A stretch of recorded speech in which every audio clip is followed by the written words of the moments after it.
What's going on, Bears faithful?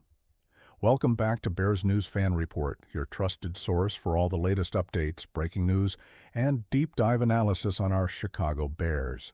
I've got some major developments to break down with you today, and I need you to stay locked in, because what I'm about to reveal is going to shift your entire perspective on how Ryan Poles is approaching this trade deadline.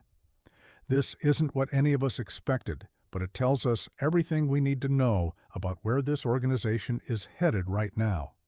So here's the situation. You wake up, you check your notifications, and you see the Bears are being connected to massive names at the trade deadline. Your heart starts racing because you're thinking, maybe, just maybe, this is the year we go all in.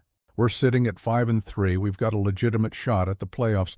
Caleb Williams is developing beautifully under Ben Johnson, and our defense has been showing flashes of dominance. But there's one glaring issue that's been haunting us. One position where we desperately needed reinforcement after what happened in Week 9. Let me paint the picture for you. When Dayo Odeyingbo went down with that season-ending Achilles injury against the Bengals, it sent shockwaves through our defensive unit. Losing your starting defensive end in the middle of a playoff push is devastating, and it immediately raised questions about how Ryan Poles would respond. Would he make a splash? Would he go after one of the big names being shopped around the league? The speculation started immediately, and one name kept popping up everywhere you looked. Trey Hendrickson of the Cincinnati Bengals became the hottest name associated with the Chicago Bears. Think about it for a second. We're talking about one of the premier pass rushers in the entire NFL, a guy who's been consistently getting after quarterbacks, disrupting offenses, and making game-changing plays. Dan Graziano from ESPN even connected us directly to Hendrickson on November 2nd, suggesting that Chicago should at least make the call if he became available. On paper, it made perfect sense. We need edge rush help. Hendrickson is an elite talent, and we're in win-now mode with our playoff aspirations very much alive. But here's where things get complicated, and this is where I need you to really pay attention, because the details matter. Cincinnati wasn't just going to give away their star pass rusher. They were asking for a first-round pick, which is a massive price tag for any player, especially one who's over 30 years old, with a projected market value of $133 million. Now, Graziano made an interesting point in his analysis. He acknowledged that Hendrickson isn't signed beyond this season, so he'd essentially be making a 2-month rental acquisition. For a team that might have the feel of a rebuilding squad long-term with Caleb Williams in his second season and Ben Johnson in his first year as head coach, giving up a first-rounder for a short-term fix seemed like a risky proposition. But Johnson has been vocal about having no interest in a slow build, and Poles has historically been aggressive at trade deadlines. The speculation reached fever pitch. Bears fans everywhere were debating whether we should pull the trigger on Hendrickson. Social media was exploding with mock trades, salary cap breakdowns, and passionate arguments on both sides. Some people thought we absolutely needed to go all in on this playoff run, while others worried about mortgaging our future for a rental player. The tension was building, the deadline was approaching, and everyone wanted answers. Then on Tuesday, Jay Glazer from Fox Sports threw cold water on the entire situation. When a fan asked him directly on social media if Chicago would be active at the trade deadline, Glazer's response was revealing. He confirmed the Bears would be active, but he made it crystal clear that we shouldn't expect any splashy moves. He explained that there just aren't those level of players being shopped unless teams get a huge haul in return. And the fact that some guys have their deals expiring after this year complicates things even more.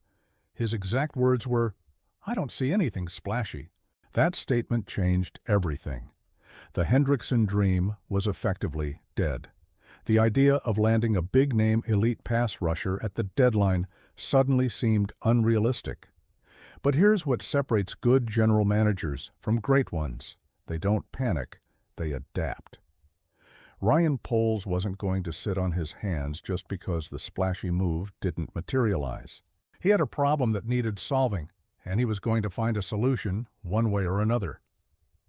Later that same day, the Bears made their move.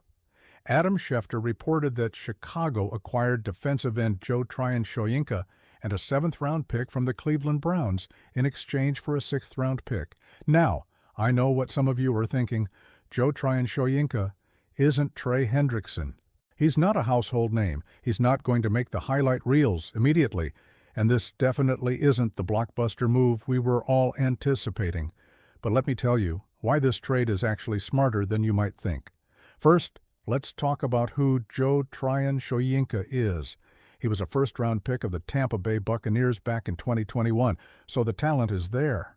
The pedigree is real. Things didn't work out in Tampa, which happens in the NFL all the time, but he still managed to put up 15 sacks during his time with the Buccaneers. That's not insignificant production. At 26 years old, he's still young, still developing, and potentially just needs the right situation to unlock his full potential. This season, Tryon-Shoyinka signed a 1-year deal with Cleveland worth $4.75 million, and he's appeared in all 8 games for the Browns. The catch is he's only played 31 defensive snaps total, which tells me Cleveland wasn't utilizing him properly, or he simply wasn't fitting their defensive scheme. Now he's coming to Chicago, where he'll presumably get significantly more playing time, especially with Odeyingbo out for the season. Here's what I love about this move from a strategic standpoint. We didn't give up significant draft capital. We essentially swapped late-round picks and actually gained a 7th-rounder in the process. We're taking a calculated risk on a former first-round talent who's still in his prime years, and we're giving him an opportunity to prove himself in a system that might be better suited for his skill set. If it works out, we found a legitimate edge rusher for pennies on the dollar. If it doesn't, we haven't mortgaged our future in the process. This trade also tells me something important about Ryan Poles' philosophy. He's not going to make desperate moves just to appease the fan base or generate headlines. He's going to make smart, calculated decisions that balance our short-term needs with our long-term vision. Giving up a first-round pick for a 30-plus-year-old rental player might have looked good in the moment, but it could have severely hampered our ability to build around Caleb Williams for years to come. Let's also talk about where we are as a team right now. At 5-3, we're very much in the playoff hunt. Rookie tight end Colston Loveland and rookie running back Kyle Monangai had breakout performances in Week 9 against Cincinnati. Caleb Williams is progressing beautifully under Ben Johnson's guidance in their first season together. The pieces are coming together, and we're building something sustainable here. Next week, we face the New York Giants, and as of Tuesday, we're favored by 3.5 points according to ESPN BET. That's a winnable game, and with Tryon-Shoyinka potentially in the mix, our defense just got a little bit deeper and more versatile. This is about building momentum, staying healthy, and positioning ourselves for a strong second-half push. So here's my final analysis on what just went down. The Chicago Bears didn't land the splashy big-name acquisition that dominated headlines, but they made a smart, cost-effective move to address a critical need. Joe Tryon-Shoyinka brings youth, first-round pedigree, and untapped potential to our defensive line. Ryan Poles protected our draft capital while still being aggressive enough to improve the roster. That's exactly the kind of balanced approach that builds championship-caliber organizations. Now I want to hear from you. Are you satisfied with the Joe Tryon-Shoyinka trade, or were you hoping for something bigger like Trey Hendrickson? Do you think Poles made the right call protecting our draft picks, or should we have gone all in on this playoff run?